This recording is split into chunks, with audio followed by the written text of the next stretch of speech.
안녕하세요. 믿는 도끼에 발등 찍힌다는 말이 있죠. 저는 그 누구보다 믿었던 남편에게 배신을 당했던 30대 후반 여성입니다. 이 세상에는 드라마나 영화보다 더한 삶을 살아가는 사람들이 많다는 것을 이런 사연을 통해 여러모로 알게 되는 것 같은데요. 저도 여느 누구 못지않게 드라마 같은 삶을 살았다고 자부할 수 있을 것 같아 이렇게 사연을 써봅니다. 제 말을 듣고 어떤 분들은 나이도 어린데 인생 다 산 것처럼 말한다는 분들도 계실 테고, 또 어떤 분들은 무슨 일이 있었기에 드라마 같다는 말까지 하는 것일까 궁금해 하시는 분들도 계실 거라 생각이 듭니다. 제게 어떤 일들이 있었는지 얘기를 시작해 볼게요. 우선 저는 그리 좋은 형편이 되지 못하는 집안에서 일남이녀 중 장녀로 태어났습니다. 20살 친구들이 대부분 대학에 진학할 때 저는 대학 등록금은 고사하고 하루하루 먹고 살기 빠듯했던 집안 형편을 너무나도 잘 알았기에 좋은 성적으로 고등학교를 마쳤음에도 대학교를 포기하고 취업에 뛰어들 수밖에 없었습니다. 작은 중소기업의 사무보조 업무로 첫 일을 시작했는데요. 그때 사회의 쓴맛을 일찍이 알게 되었죠. 말이 좋아 사무보조 업무지 결국 잔심부름꾼이 따로 없었답니다. 복사나 스캔 업무, 청소나 설거지, 학원보, 그리고 대리님이나 과장님들의 커피 심부름이나 기타 다른 심부름들이 전부였어요. 할 일이 다 끝났어도 위에 상사분들이 가기 전까지 먼저 퇴근해서는 안 되었고, 그렇게 일해가며 벌어간 돈은 시급으로 계산했을 때 그 당시에 최저시급보다도 못했어요.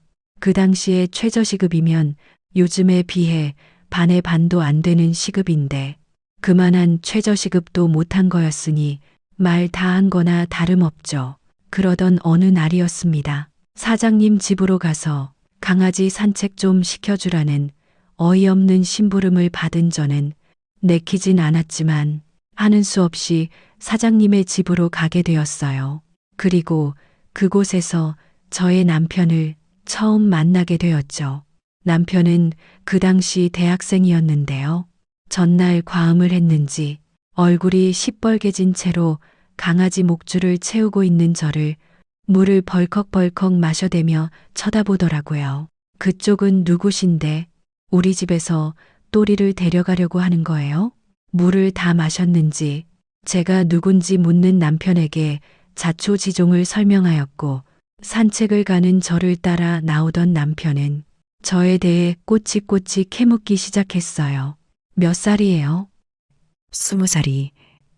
나는 22살인데. 내가 2살이나 오빤데 말 놓아도 되지. 그러세요. 이름이 뭐야? 최은주요.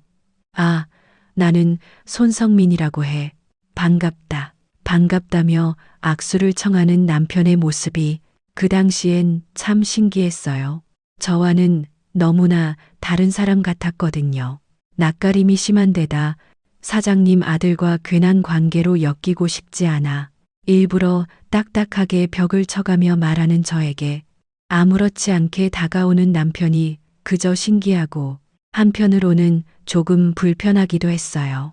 저는 어쩔 수 없이 악수를 받아주었고 제게 손을 꽉 잡아 보이던 남편은 하던 질문들을 마저 이어갔죠. 어디에 사는지 물어보던 남편은 제 대답에 집이 그리 멀지 않다며 밝게 웃어 보이더니 뜬금없이 남자친구가 있냐고 물어보는 겁니다.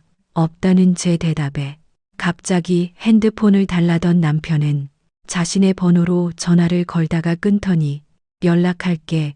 우리 아버지한테는 또리 산책 잘 시켜줬다고 말할 테니까 이제 들어가 봐 하며 강아지를 데리고 자신의 집으로 들어가는 남편이었어요. 그렇게 저와 남편은 처음 알게 되었습니다. 이후 정말로 남편에게 연락이 왔고 처음엔 당연히 거절을 했었죠. 그럼에도 몇 번이고 연락이 왔고 결국 저는 이후에도 남편을 만났어요. 그런데 이 사람 진심처럼 느껴지더라고요. 그렇게 연락과 만남을 이어오다 남편의 고백으로 20살에서 21살로 넘어가던 겨울에 남편과 정식으로 교제를 하였답니다. 물론 사장님 몰래 말이죠. 남편과의 연애는 신기함 그 자체였어요. 워낙 집안이 태생부터 저와는 정반대인 사람이었기에 남편이 선사해주는 데이트들은 제가 겪지 못했던 일들이 많았답니다. 값비싼 레스토랑에서 처음 먹어보는 음식들을 접한 것은 물론이고 요트나 5성급 호텔에서 잠을 자보고 남편의 지원으로 함께 해외여행도 다녀왔었죠. 그리고 2년의 연애가 끝나갈 쯤 남편은 군 입대를 하였습니다. 마지막으로 머리를 바짝 밀고 훈련소에 들어가는 것까지 함께 동행했었어요. 사장님과 사모님이 함께 오겠다고 하는 것을 남편은 친구들과 함께 갈 거라며 겨우 말렸었다며 하마터면 저와 연애하는 것을 사장님께 들킬 뻔했다고 안도의 한숨을 내시더라고요. 고무신 거꾸로 신지 말고 얌전히 기다리고 있으란 남편에게 걱정 말고 다녀오라며 안심시켜 주었고 제가 말한 그대로 전 이후로도 남편에게 편지는 물론이고 종종 틈만 나면 한껏 도시락을 싸서 면회도 갔었답니다. 그렇게 남편이 제대할 때까지 기다리고 있다 보니 시간이 훌쩍 가더라고요. 어느덧 남편은 제대 후에 학교까지 복학하였고 저와 남편도 만난 지 4년이 지나고 있었죠. 그렇게 아무 문제 없이 교제를 이어가던 어느 날이었습니다. 연애 5년 차쯤이었을 것 같아요. 어느덧 저도 남편네 회사에서 일을 한 지 6년 차가 되었고 그 사이 전 지긋지긋하던 사무보조 업무에서 일반 사원으로 일을 하게 되었습니다. 제법 일다운 일들도 맡아가며 지내고 있었죠. 심지어 주임이라는 직책까지 달게 되었고요. 제가 남편과 만나고 있다는 사실을 모르던 사장님은 군말 없이 장기간 일을 해준 저를 나름 예뻐라 해주셨어요. 그렇게 사장님 몰래 비밀 연애를 이어가는데 그만 저와 남편이 만나고 있다는 사실을 사장님께 들키고 말게 된 일이 있었습니다. 남편은 항상 제가 일을 마칠 때쯤이면 회사 근처에 있는 카페에서 저를 기다렸고 그날도 퇴근과 동시에 남편이 기다리고 있을 카페로 찾아갔었죠. 그리고 여느 날과 같이 커피를 한 잔씩 들고 남편의 차가 있는 카페 건물 지하 주차장으로 갔어요. 왼손엔 커피를 오른손엔 항상 그랬듯이 남편의 손을 잡고 지하 주차장으로 걸어가는데 맞은편에 익숙한 실루엣이 보이더라고요. 최은주 주임, 사장님, 은주 주임이 왜 우리 성민이랑 있는 거지? 그것도 손을 잡고 말이야. 네, 그것은 바로 사장님이었습니다.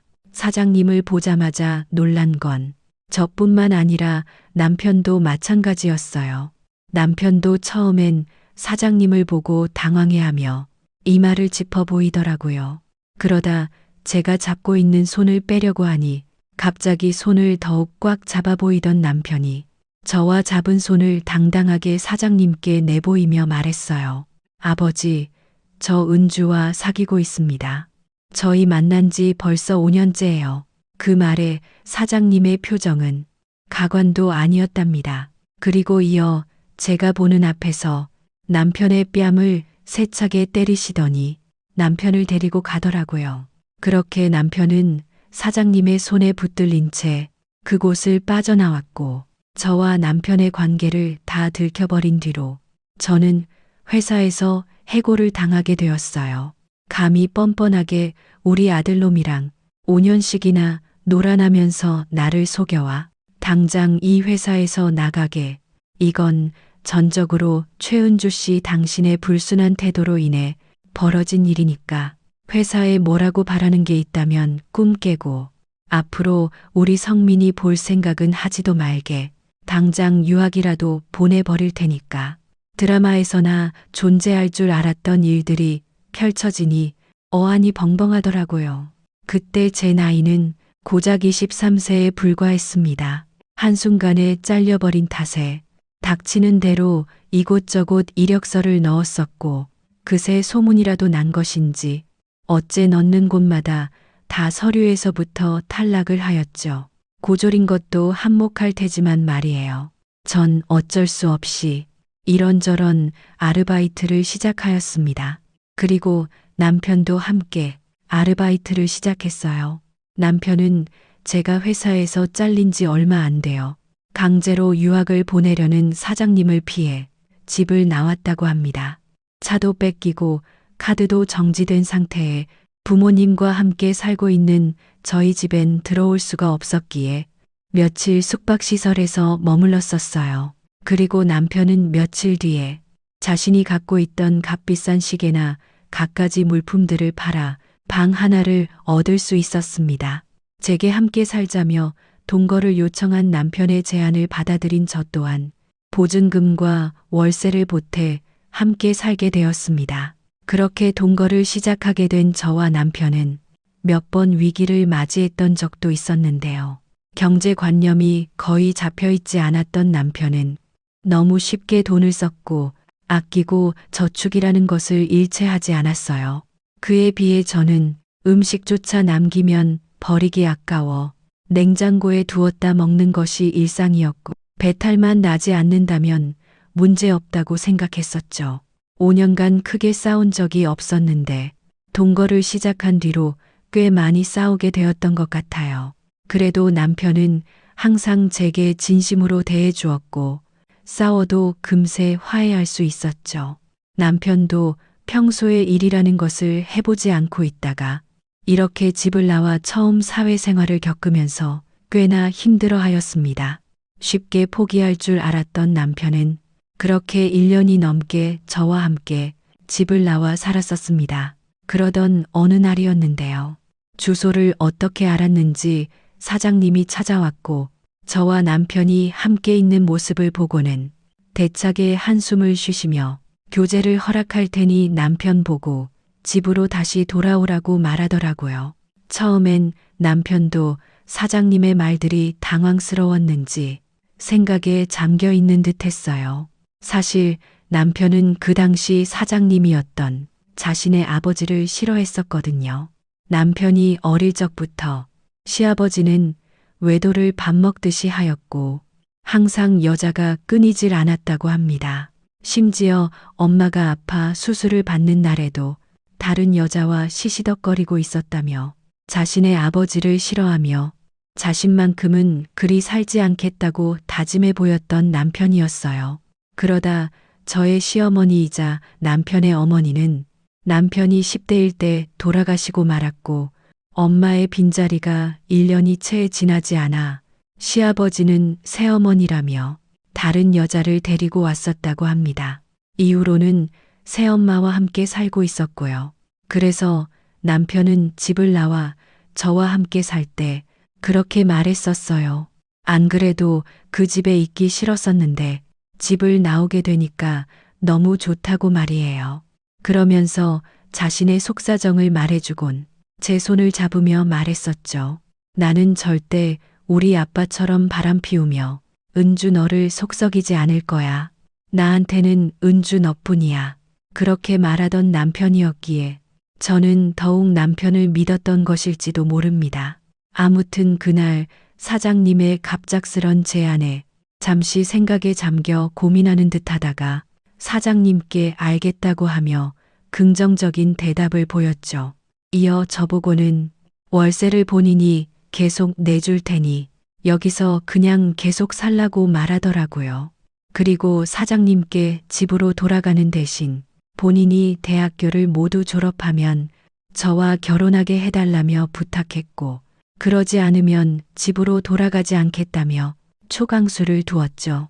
사장님도 잠시 고민하다 어쩔 수 없다는 표정으로 알겠다 말하곤 남편을 데리고 집을 떠났습니다. 그렇게 다시 집으로 돌아간 남편은 잠시 일을 하느라 휴학했던 학교를 마저 복학했고 늦깎이 복학생으로 마지막 학기를 다녔답니다. 그리고 주말이면 이제 혼자 살게 된 그 집으로 찾아와 전처럼 같이 맛있는 것도 먹고 집 데이트를 즐겼어요. 저는 여전히 새로운 직장을 구하지 못하고는 아르바이트를 전전하며 살고 있었지만 말이에요. 그렇게 무려 7년의 연애 끝에 남편은 약속대로 대학을 모두 졸업하고 저에게 프러포즈를 하였습니다. 저는 너무나도 기다려왔다. 남편의 프러포즈였기에 고민할 것도 없이 승낙했고 그렇게 저와 남편은 결혼을 하게 되었습니다. 친정집엔 빚뿐이던 터라 집이며 혼수며 손을 벌릴 수가 없었어요. 거의 일부가 시댁에서 지원을 해주셨죠. 지금껏 쉬지 않고 일을 했다고 하여도 모아둔 돈이 얼마 되지 않았기에 그 돈으로 식장이며 드레스 등 결혼식을 치르기에는 빠듯했었거든요. 그러한 저희 집안 사정을 모두 알게 된 시부는 더욱 저를 탐탁지 않아 했지만 완강하게 밀어붙이는 남편 덕분에 겨우 결혼에 골인할 수 있게 되었답니다. 그리고 결혼한 지 얼마 안 되어 임신을 하게 되었다는 것을 알게 되었어요. 제 임신 소식에 사장님이던 시아버님도 좋다며 덩실덩실 춤을 추셨고 남편도 제게 고맙다며 기쁨을 숨기지 않았죠. 허니문 베이비였던 제 딸은 태명부터 허니였고 제 뱃속에서부터 큰 사랑을 받으며 자랐어요. 그리고 너무나도 예뻤던 것은 태어나는 그 순간까지 큰 입덧도 없었고 진통도 오래 지나지 않아 딸아이의 울음소리를 들을 수 있었습니다. 시아버님은 언제 또 철학원까지 가서 딸아이의 이름을 받아왔고 민지라는 예쁜 이름으로 출생신고까지 일사천리에 마쳤습니다.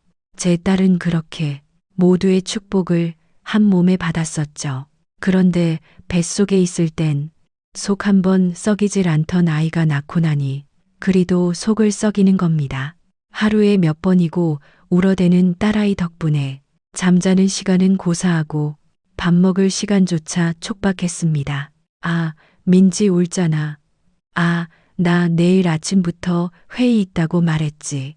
밖에 나가서 재우던가. 아, 시끄러워서 잠을 못 자겠다고. 남편은 짜증스러운 말투로 저와 딸아이를 방에서 내쫓았어요.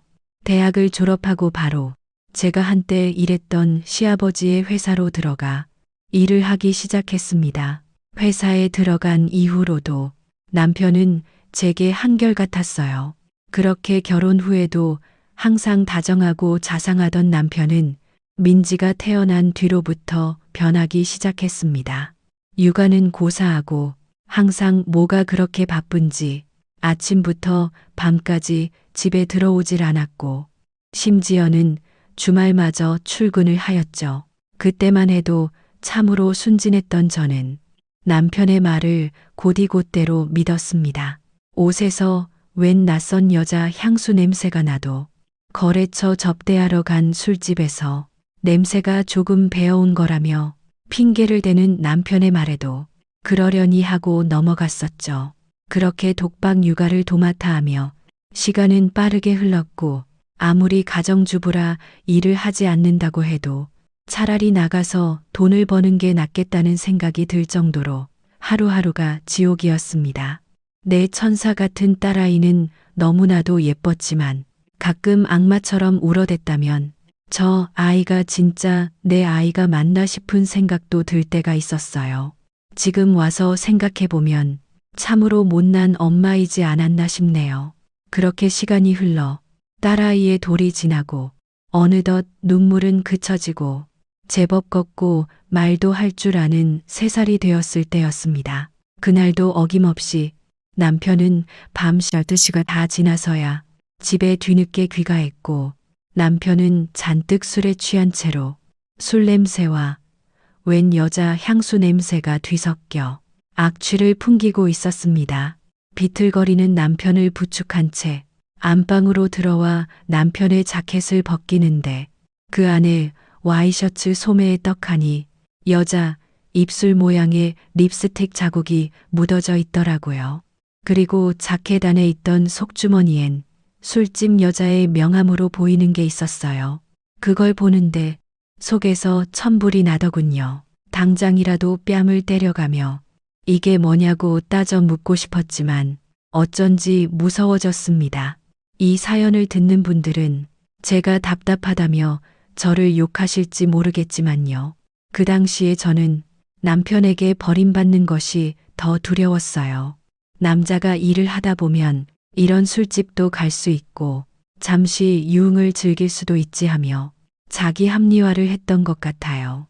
분명 여자로서 자존심은 상했지만 이 가정을 깨고 싶지는 않았거든요. 속이 상하고 마음속 깊은 곳에서 천불이 끓어올랐지만 참고 또 참았습니다.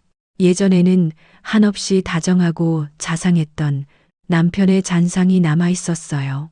제가 더 잘하면 예전에 제가 알던 그 모습으로 남편이 돌아올 거란 헛된 희망을 품고 있었는지 몰라요.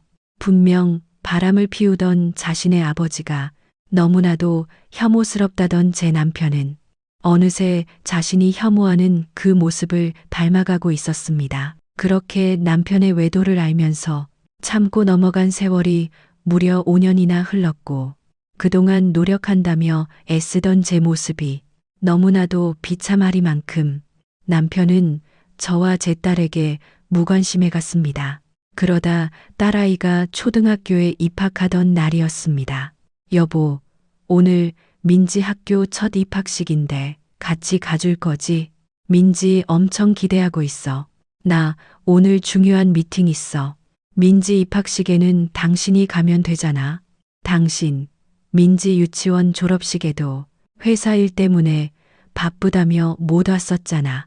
민지가 다른 친구들은 다 아빠랑 함께인데 왜 자기만 아빠가 안 오냐고 묻는단 말이야. 그런 건 당신이 알아서 커버해야지. 내가 다른 집 아빠들이랑 같아? 나 이제 엄연한 우리 회사 오너야. 사업하는 사람이라고. 민지한테 내가 예쁜 선물 사 보낼 테니까 당신이 나 못 간다고 알아서 잘 말해. 이렇게 말을 마친 남편은 안방 문을 저 들으라는 듯 짜증을 내며 쾅 닫아 보였고 저도 그 모습에 깊은 한숨만 내쉴 뿐이었어요. 딸이 자라나는 만큼 남편도 회사에서 입지를 단단히 굳혀가며 어느덧 아버님을 대신해 회사를 이끌어 나가고 있었죠. 회사에서도 아주 평판이 좋다며 시아버님은 남편에게 칭찬을 아끼지 않았습니다. 그래서인지 저도 남편에게 더 이상 큰 소리를 내지 못하겠더라고요. 그렇게 딸아이의 학교 입학식이 다가왔습니다. 중요한 미팅이 있다던 남편은 아침 대바람부터 출근을 한다며 집을 나섰고 잘 다녀오란 말을 하기도 전에 그리도 급한지 문을 닫고 나가는 남편이었어요. 현관문이 세게 닫히는 소리에 깬 것인지 딸아이가 방에서 눈을 비비며 나오며 물었죠. 엄마, 아빠 오늘도 바빠? 전 그런 딸아이를 데리고 화장실로 가며 말했어요. 응, 오늘 아주 중요한 미팅이 있대. 그럼 아빠 오늘도 못 오는 거야? 응. 하지만 아빠가 우리 민지 학교 입학 축하한다고 책가방이랑 예쁜 필통이랑 사다 주고 가셨어. 이따 저녁에 아빠 오면 고맙다고 인사해 주자. 유치원 애들이 나보고 아빠도 없으면서 있다고 뻥치지 말라고 했단 말이야. 딸아이의 말에 저는 딸아이를 세수시키던 손을 잠시 멈칫했어요. 그게 무슨 말이야? 유치원 애들이 그런 말을 했었어? 응. 졸업식 때도 아빠가 안 오니까 애들이 나보고 아빠가 진짜 있는 거냐고 그랬어. 딸아이의 말을 듣는데 심장이 쿵 내려앉는 것 같더라고요. 엄연히 아빠라는 존재가 있음에도 그런 말을 듣고 있는 제 딸을 보며 너무나도 속상하고 말로 표현 못할 기분이 스쳐 지나갔어요. 딸아이가 유치원에 다닐 무렵에 학부모들 모임에 저는 항상 빠짐없이 참석했었거든요. 제 남편이 한 회사의 사장이란 점을 자랑하듯 말해 보였었고요. 그래서 제 딸은 당연하게도 그런 말도 안 되는 의심을 사리라 미처 생각하지 못했습니다. 아빠가 바빠서 못 오시는 거라고 말하지 그랬어. 말했어. 우리 아빠는 회사 사장님이라고. 그래서 바쁜 거라고. 회사에서 일하느라 민지 보러 못 온다고. 그런데 애들이 내 말을 안 믿는단 말이야. 급기야 엉엉 울음을 터트리는 딸아이는 세수한 것이 무색하게 다시금 얼굴을 눈물로 범벅였고 저는 다시 세수를 해주며 딸아이를 달랬어요. 알았어. 엄마가 우리 민지 몰라줘서 미안해. 우리 민지 오늘 입학식인데 이렇게 우는 모습으로 보이면 안 되겠지. 그치고 엄마가 예쁘게 머리해 줄 테니까 예쁘게 하고 학교 가자. 겨우겨우 딸아이를 달랬었고 남편이 사놓고 간 딸아이의 책가방을 매주고는 딸의 손을 잡고 집에서 5분 거리인 학교까지 함께 걸어갔어요. 딸은 예쁘게 따아진 머리와 남편이 선물로 주고 간 책가방을 보며 기분이 조금 풀렸는지 배시시 웃어 보였습니다. 전 그런 딸아이를 흐뭇하게 바라보았죠. 그러다 저는 딸의 기분을 살피며 조심스레 딸에게 물어 유치원에서 그런 나쁜 소리를 해댄 아이가 누구인지 물었어요. 그런데 딸아이의 입에서 나온 아이의 이름은 학부모 모임 때 저와 꽤 친하게 담소를 나누던 엄마의 아이 이름이었어요. 저는 딸아이 입학식이 진행되는 동안 딸아이 입 밖으로 나온 그 아이의 엄마에게 전화를 걸었습니다. 저기요, 현수 어머님. 도대체 현수에게 어떻게 말을 했길래 현수가 우리 민지한테 아빠가 없다느니 그런 말을 하는 거죠.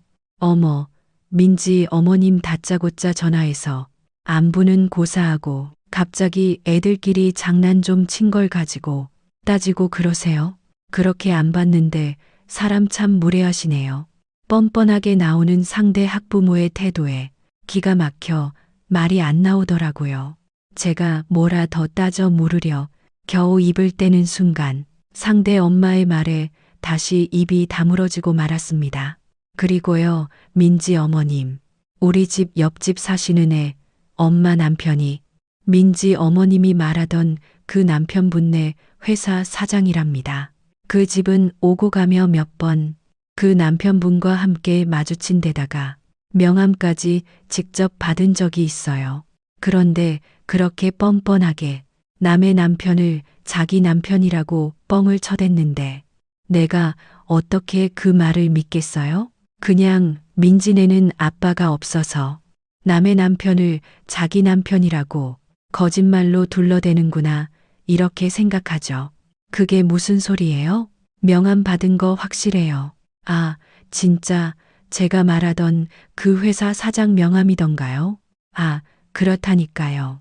제가 뭐 사진이라도 찍어서 보내드려요. 전 명함 받은 걸 찍어서 보내주냐는 학부모의 말에 괜찮다면 부탁 좀 드리겠다고 말하였고 몇 분 안 가 그 학부모는 정말 제 남편과 동일한 명함을 찍어 보내주었어요. 도대체 이게 무슨 상황인 건지 감이 오지 않았죠. 전 딸아이가 반안에서 환하게 저를 보며 손을 흔들어대는 모습에도 웃어줄 수가 없었습니다. 그 정도로 몸이 굳고 말았답니다. 딸아이의 입학식은 금방 끝이 났고 담임 선생님과 짧은 상담이 있었지만 제 귀에 아무것도 들리지 않을 정도로 집중이 하나도 되지 않았어요. 모든 과정이 끝나고 어느새 친해진 같은 반 다른 여자아이와 놀겠다는 딸아이를 해당 여자아이의 학부모에게 부탁하며 잠시 맡겨놓은 뒤 다시 현수네 엄마에게 전화를 걸었습니다. 현수 어머님, 저도 지금 이 상황이 어떤 상황인지 도통감이 안 오는데요. 의심이 가는 건 있어서요. 괜찮으시면 만나서 얘기하시죠. 제가 그쪽으로 갈게요. 혹시 주소가 어떻게 되시나요? 제 말에 현수 어머님은 메시지로 주소를 찍어 보내주었고 빈손으로 남의 집에 들리긴 뭐해 현수 어머니에게 선물해 주려고 근처 대형마트에서 제일 값이 나가는 고급 와인을 사들곤 택시를 타고 그곳으로 갔습니다. 옆 동네긴 하지만 저희 집과는 차로 10분 거리인 꽤나 가까운 거리에 위치한 고급 아파트였어요. 현수 어머님이 찍어준 해당 층수까지 올라가서 현관문 앞에까지 와 벨을 누르고 기다리고 있는데 참 타이밍이 우습게도 엘리베이터에서 내리는 남편을 보고 말았습니다. 그것도 제 딸 민지의 손이 아닌 다른 작은 남자아이의 손을 꽉 잡고서 말이에요. 그 작은 남자아이를 중심으로 옆에는 다른 여자가 함께 있었습니다. 그리고 그 여자의 얼굴을 보는데 들고 있던 와인을 그만 놓치고 말았어요. 쨍그랑하며 요란한 소리가 나고 와인은 그 자리에서 깨져버렸습니다. 그 소리에 그 여자와 남편, 그리고 아이까지 모두 저를 쳐다보았고 그 남자아이를 제외한 두 사람은 귀신이라도 본 것 마냥 놀란 토끼 눈을 하고 있었죠. 진즉에 문을 열어 모든 상황을 지켜보게 된 현수 어머님은 떨어진 와인을 보고 괜찮으냐며 제게 물었지만 전 아무런 대답을 할 수가 없었습니다. 어머, 민지 어머님 괜찮아요? 이거 와인 아까워서 어떡해. 어머, 진훈애도 왔네요. 지금 어린이집 마치고 잘하고 온 거예요? 현수 어머님은 떨어진 와인을 줍다가 제 앞에 있는 남편과 작은 남자아이와 그 여자를 보곤 말하였습니다. 이후 무어라 말을 하는데 더 이상 아무 소리도 들리지 않았던 저는 곧장 남편이 있는 곳으로 다가섰고 옆에 아이가 있든 말든 상관치 않고 소리쳐 물었어요. 오늘 중요한 미팅이 있다며? 당신이 말한 중요한 미팅이 다른 집 앞에 어린이집 입소하는 거 보고 오는 거야?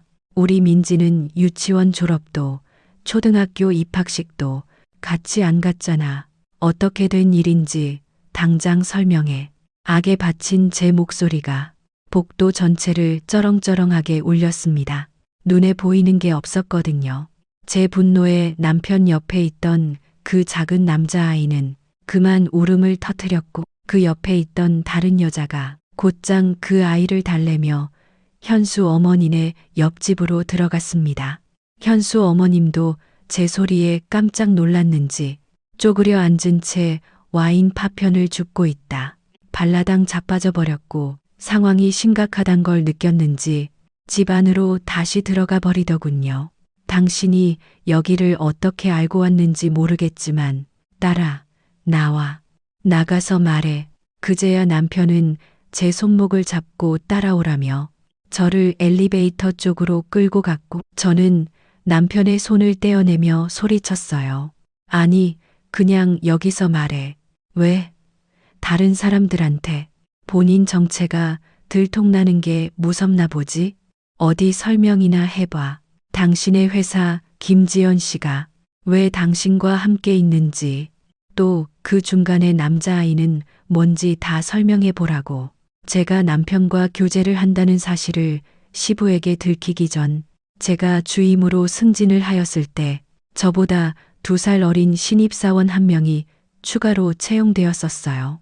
제 후임이기도 했던 김지연 씨는 예쁘고 똑똑한 데다가 집안까지 좋아 시부이자 전 사장님께선 굉장히 예뻐하셨죠. 그 당시에 들리는 소문에 의하면 김지연 씨는 시부의 친구 딸이었고 학벌이나 성적 모두 우수하였지만 더 좋은 회사에 취직할 수도 있는 걸 시부가 조르고 졸라 아버님네 회사로 들어오게 된 것이라는 소문이었습니다. 분명 저와 남편의 결혼식에도 온 적이 있는 김지연 씨가 왜 남편과 함께 있는 것인지 그리고 그 어린 남자아이가 누구인지 의문투성이었죠.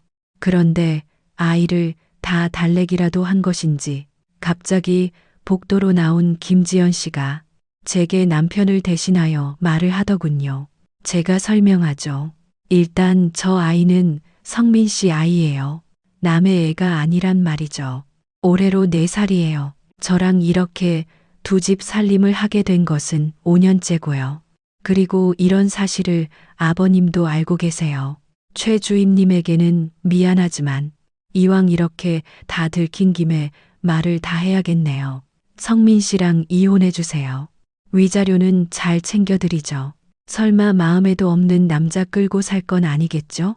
김지연 씨의 말들은 충격 그 자체였습니다. 남편이 두 집 살림을 한 것도 모자라 상간녀랑 애까지 낳고 살고 있었다니. 드라마에서나 나올 법한 일들을 겪다 보니 머리가 멍해지더라고요. 그리고 이어지는 그 뻔뻔한 태도에도 전 아무 말도 할 수가 없었습니다. 그저 그곳을 나와 그 두 사람이 보이지 않는 곳에서 몰래 눈물을 흘리는 일밖에는 할 수 있는 것이 없었죠. 그러다 문득 아버님도 이 모든 사실을 알고 있었다는 김지연 씨의 말이 떠올랐고 그 길로 시댁으로 향했습니다. 배를 누르자 현관문을 열어준 것은 남편의 새엄마이자 민지 할머니였던 제 시어머님이었어요.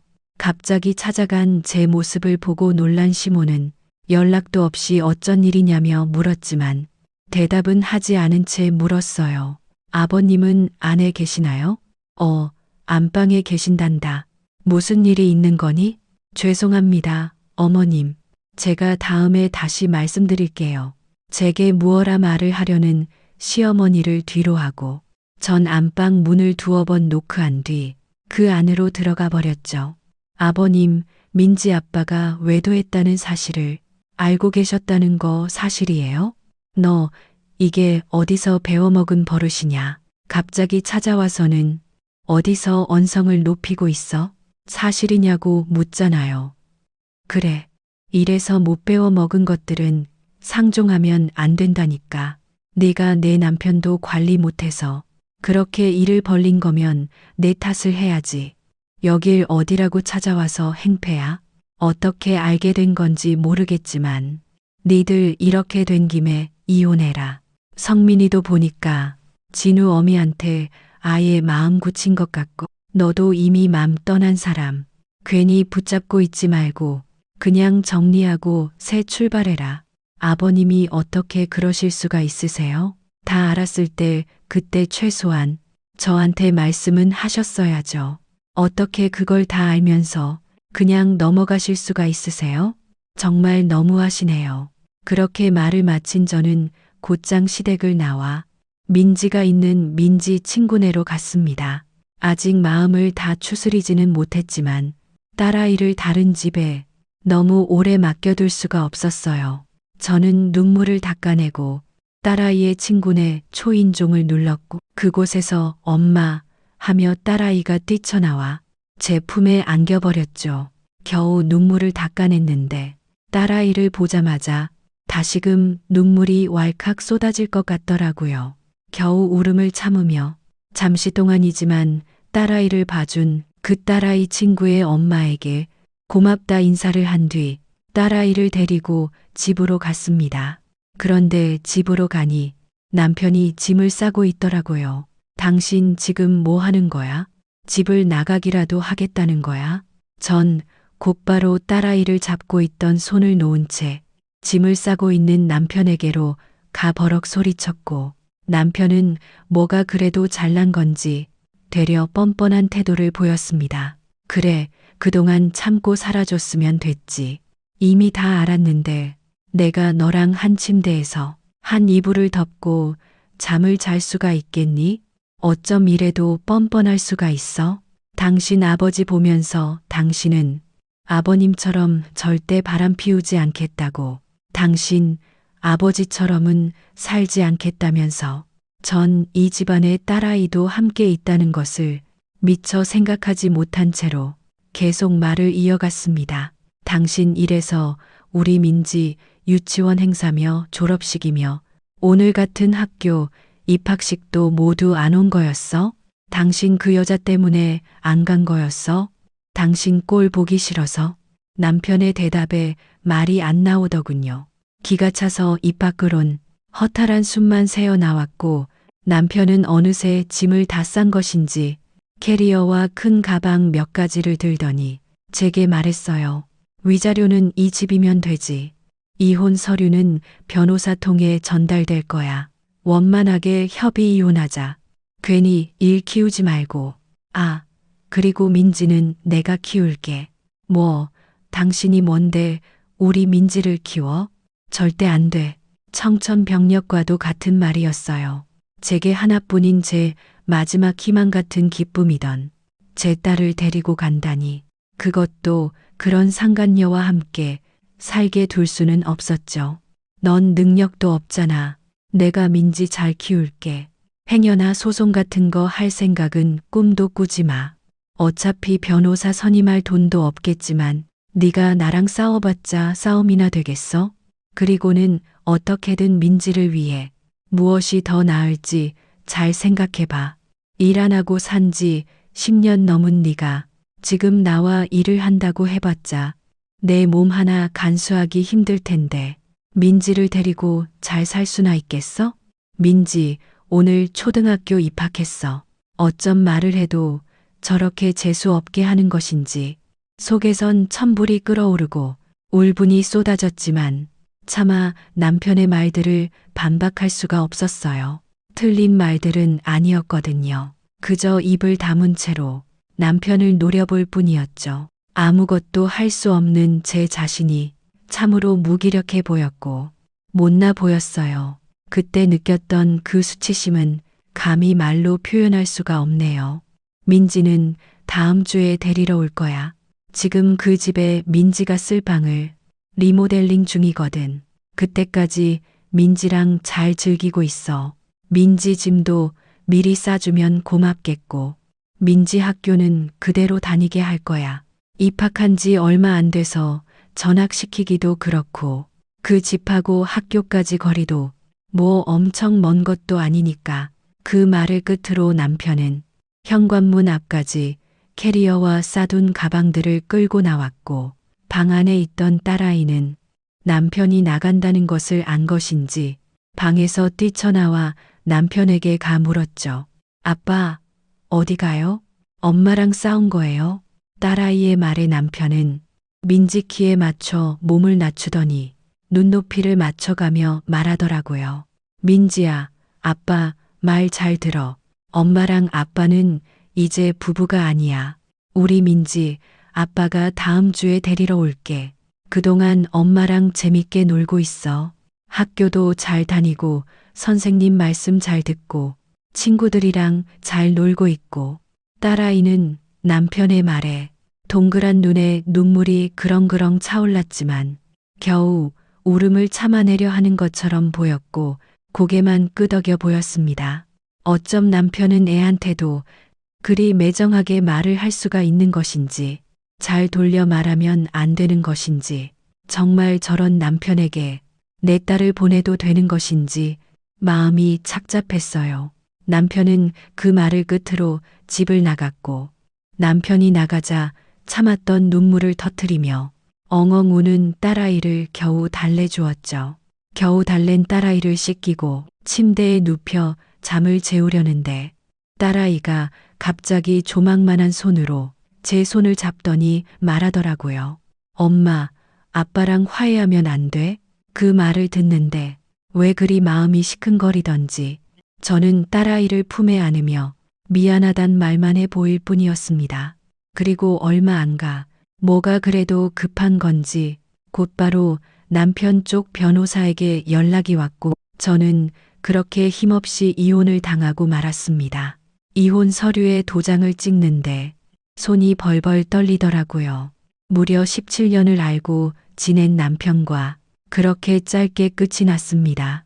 솔직히 그때까지만 해도 실감이 잘 안 났어요. 참 배신감에 치가 떨리고 꼴도 보기 싫다가도 행복했던 과거를 떠올리면 다시 남편이 제게 돌아와 주길 멍청하게도 바랐었죠. 하지만 얼마 안 가 남편은 제게 딸아이마저 뺏어갔습니다. 약속했던 일주일의 시간이 흐른 뒤에 찾아온 남편은 딸아이를 데리고 갔고 그렇게 전 홀로 남게 되었습니다. 남편이 벌어다 주던 생활비가 끊기니 당장 제가 직접 돈을 벌어 생활을 해야 했어요. 제대로 사회생활을 하지 않은 것이 어언 10년이 훌쩍 넘었고 그렇게 경력 단절이 된 저를 받아주는 기업은 없었죠. 결국 마트 아르바이트로 시작을 했었어요. 계산대에서 계산을 해주는 계산원이었죠. 그리고 그곳에서 잠시 잊고 있던 현순의 어머님을 마주치고 말았습니다. 어머, 이게 누구야? 민지 어머님 아니세요? 여기서 일하시는 거예요? 아내, 어쩌다 보니 그렇게 됐어요. 현수 어머님은 이쪽 동네면 여태까지 오셔서 장 보시는 거예요? 아이, 근처에 우리 친정집이 있거든요. 겸사겸사 들렀는데, 아, 이거 엄청난 우연이다. 안 그래도 그날 그렇게 가시고 연락 없으셔서 마음 쓰였거든요. 혹시 오늘 몇 시에 끝나세요? 괜찮으시면 끝나고 같이 커피라도 한잔 할까요? 갑작스러운 제안이었지만 지난번에 제대로 인사도 못하고 가버린 것도 마음에 쓰였고 또 우리 민지가 살고 있는 그 집 바로 옆집에 사시고 계시니 민지에 관해 저 또한 물어보면 좋겠다 싶어 흔쾌히 제안을 승낙했어요. 마침 교대 시간도 가까워져 왔었고 현수 어머님께 조금만 기다려 달라고 말하곤 남은 시간까지 일을 모두 마쳤죠. 그리고 마트 안에 있는 카페로 향했습니다. 지난번에는 자기가 오해해서 미안했다며 본인이 커피를 사겠다던 현수 어머님은 자연스레 주문을 하였습니다. 저도 큰 거절은 하지 않았고요.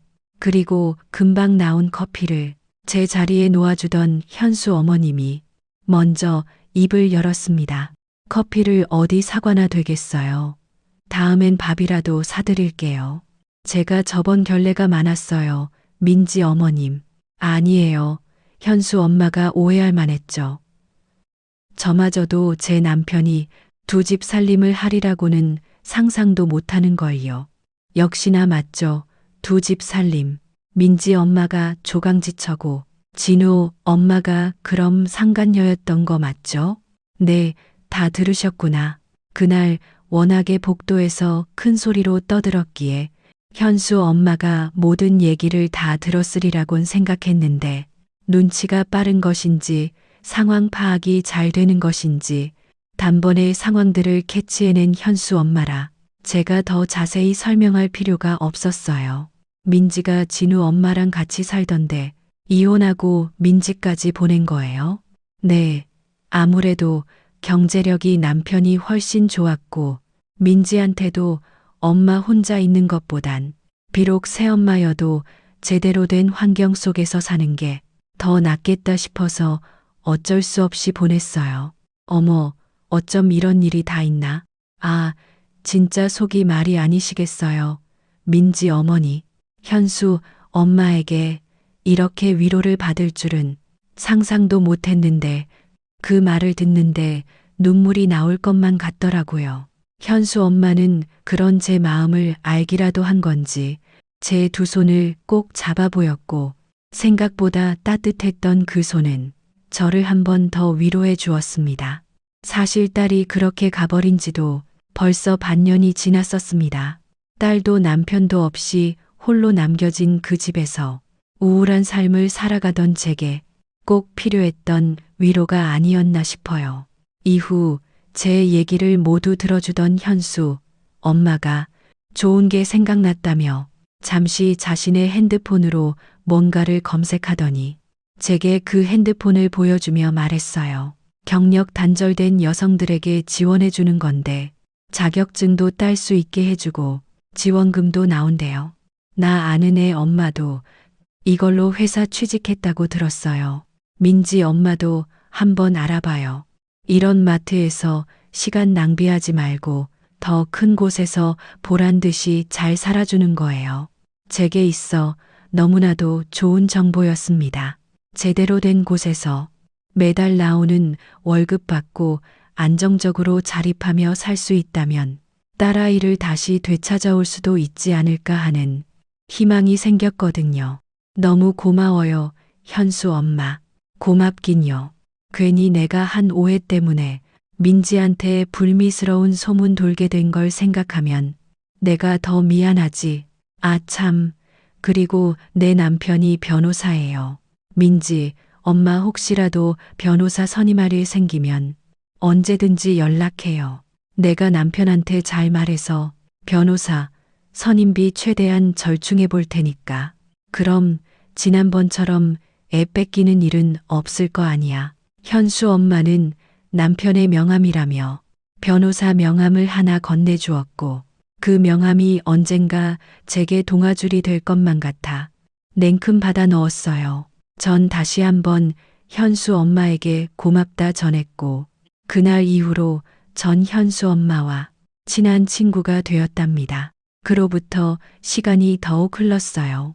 현수 엄마가 알려준 경력 단절 여성을 대상으로 하는 지원금도 받고 자격증도 취득해 지금은 한 기업의 경리로 일하고 있습니다. 대단한 기업도 큰 급여도 아니었지만 알뜰살뜰 저축해가며 살고 있어요. 남편이 위자료라며 쥐어준 집은 그대로 살고 있습니다. 혹시라도 딸아이가 찾아올지 모른다는 생각에 선뜻 이사조차 못 가겠더라고요. 혹시나 하는 마음에 현관문 비밀번호도 바꾸지 않은 채로 냅두고 있었죠. 아이는 남편과 이혼을 하고 2달까지는 한 달에 한 번씩 보여주었는데 3달째부터는 바쁘다는 핑계로 소식조차 전하지 않고 있습니다. 그렇게 딸아이를 보지 못한 지도 반년이 지나가고 있었어요. 그러다 어느 날이었어요. 한 달에 하루 있는 연차 날이었고 집에서 휴식을 취하며 쉬고 있었는데 전화가 걸려오더라고요. 민지 엄마, 사실 얘기 못했던 게 있는데 이런 말을 해야 하나 말아야 하나 싶었거든. 뜬금없이 걸려온 현수 엄마 전화에 난데없이 뜸을 들이는 바람에 더욱 궁금했죠. 무슨 일인데? 괜찮으니까 말해봐. 아니, 몇 달 전부터 민지 울음소리가 그렇게 들리더라고. 애들 키우는 집에서 애들이 내는 울음소리야 흔한 일이니까 그러려니 했지. 그런데 한 달 전쯤이었나? 무언가 찰싹찰싹 때리는 소리가 들리는 거야. 그때 민지 울음소리도 같이 들리고 막 민지가 죄송하다고 하는 소리도 들리고 설마 아니겠지 했는데 어젯밤에 엘리베이터에서 민지가 혼자 심부름을 하고 온 건지 비닐봉지 큰 거를 낑낑대면서 혼자 들고 오더라고. 그래서 내가 도와주려고 비닐봉지를 대신 들어주다가 봤는데 왠지 몸에 멍이 있는 것 같았어. 그리고 애도 꼴이 말이 아니었고 아휴 보는데 내가 다 속상해서 어제 바로 전화를 줄까 하다가 시간도 늦었고 오늘 말해줘야지 하고 넘겼는데 글쎄 오늘 아침에 진우 엄마가 민지한테 그 어느 때보다 큰 소리로 소리치면서 막 때리는 소리가 들려오는데 아, 이건 영락없이 가정폭력이구나 싶어서 더 늦기 전에 전화했지. 혹시 몰라서 녹음도 해놨는데 이걸 어쩌면 좋아? 민지 말이야. 별일 아니어야 될 텐데. 전 현수 엄마의 말을 듣는 내내 제정신이 아니었던 것 같아요. 심장이 곤두박질 치다 못해 내리꽂는 기분이었죠. 전화를 끊고 당장 그 집을 쳐들어갈 생각으로 간단하게 나갈 채비를 하는데 현관문 도어락이 열리는 소리가 들리더라고요. 올 사람이 없는데 누군가? 바로 나가보았더니 그곳에 제 딸이 웬 거짓골을 한 채로 있는 게 아니겠어요? 엄마, 나 배고파요. 밥 주세요. 이제는 9살이 된 딸아이는 8살 때 본 모습보다 더욱 마른 몸을 하고 있었습니다. 저는 그런 딸아이를 보자마자 부둥켜 안고 한참을 울었어요. 제가 울자 아이도 울음을 터뜨리더라고요. 엄마, 미안해. 민지야. 민지 이렇게 힘들게 둬서 너무 미안해. 딸아이의 머리를 쓰다듬어주며 미안하다 하자 딸은 제 품속으로 더욱 들어오더라고요. 그런 딸의 어리광에 제 눈물은 점차 사그라졌고 딸도 같이 눈물을 멈추더니 다시 한번 배고프다고 말하더라고요. 그제야 딸의 모습이 더욱 자세히 보였습니다. 딸아이의 볼은 누가 봐도 맞은 것 같이 한쪽이 빨갛게 부어 있었고 로션도 안 발라준 것인지 얼굴이며 몸이며 다 터 각질이 일어나 있었습니다. 한참 많이 먹어야 할 시기에 굶기라도 한 것인지 몸은 삐쩍 말라 있었고요. 그리고 손목과 다리 안쪽에 멍이 시퍼렇게 들어져 있었습니다. 그 모습을 보는데 여러 감정이 교차하더라고요. 엄마의 슬픔과 분노, 그 어떤 말로도 표현이 안 되는 복합적인 기분이었습니다. 당장이라도 그 집으로 달려가 그 두 년놈들을 패주고 싶었어요.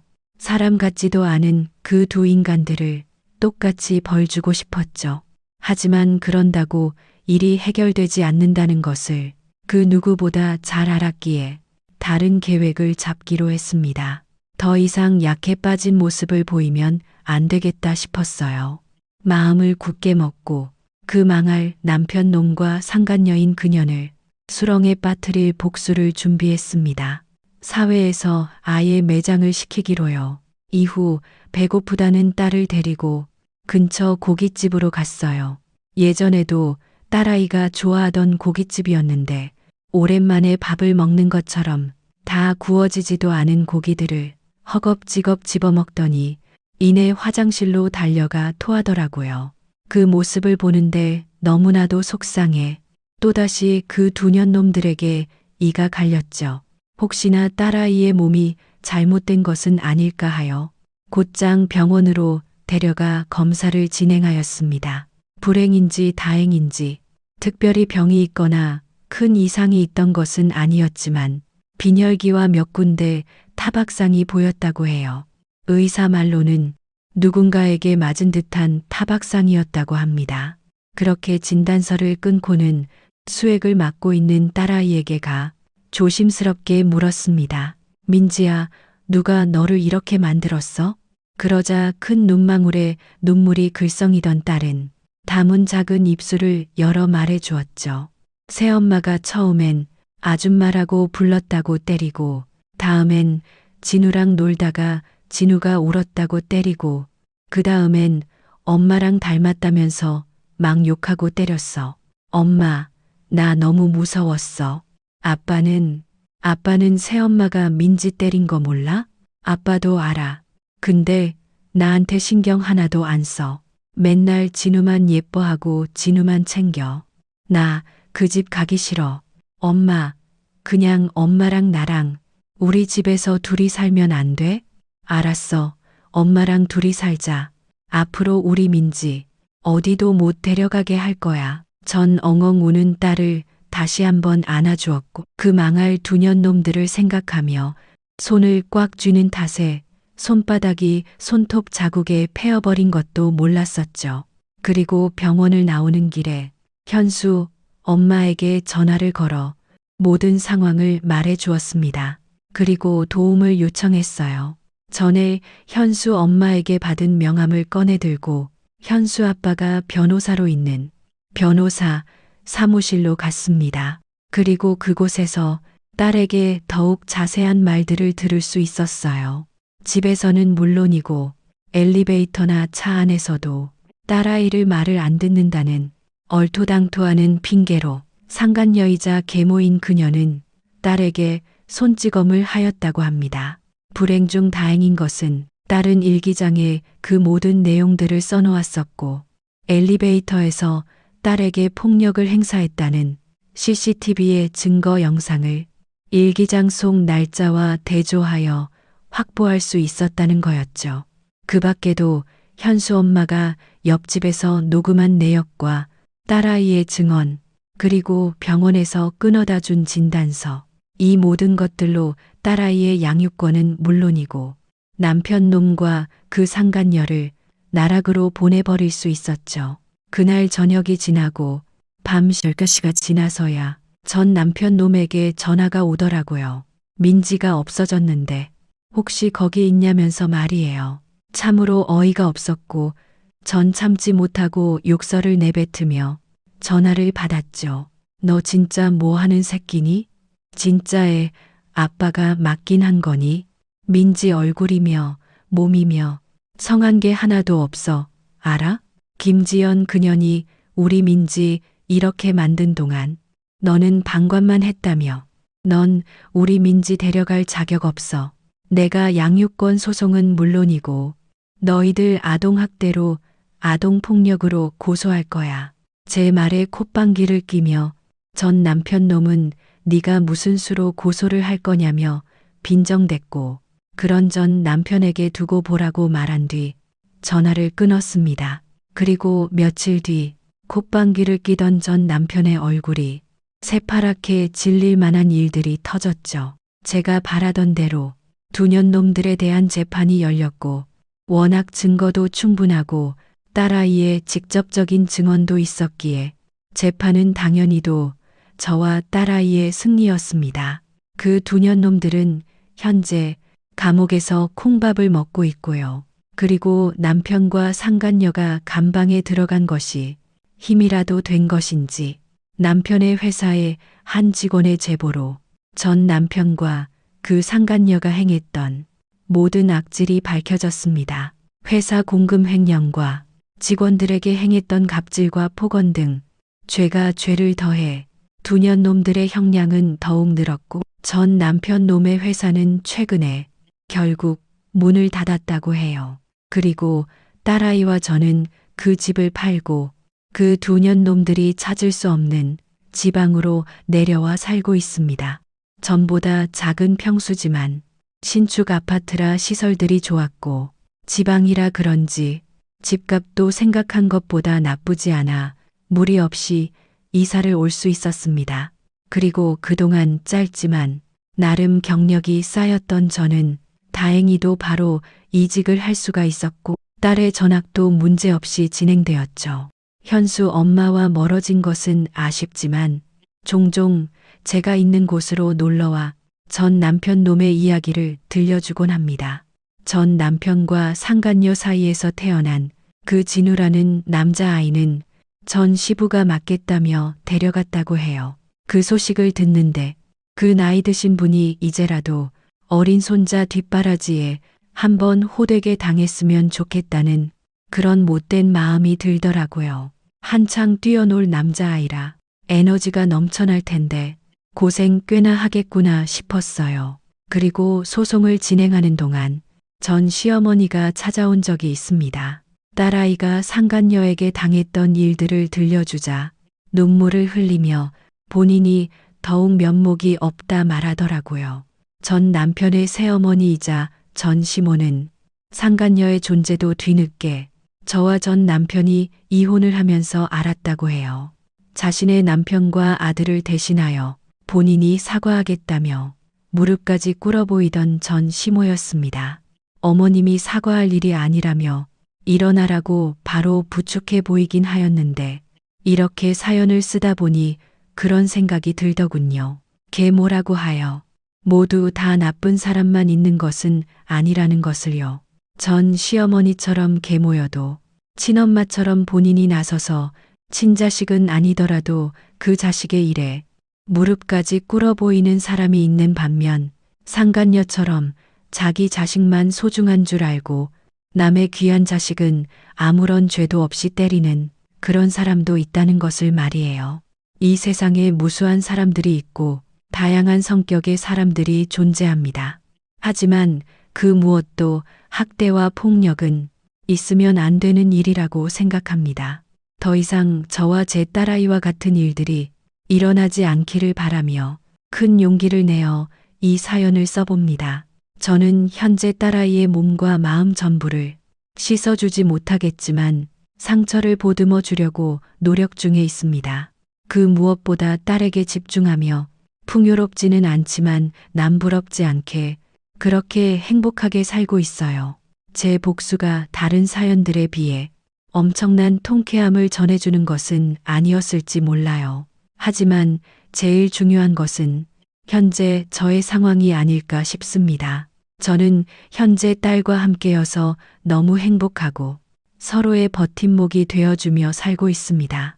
비록 제 사연이 많이 답답했을지도 모릅니다만 그래도 저와 제 딸 민지 많이 응원해 주셨으면 좋겠어요. 그럼 지금까지 제 긴 사연 들어주셔서 감사합니다.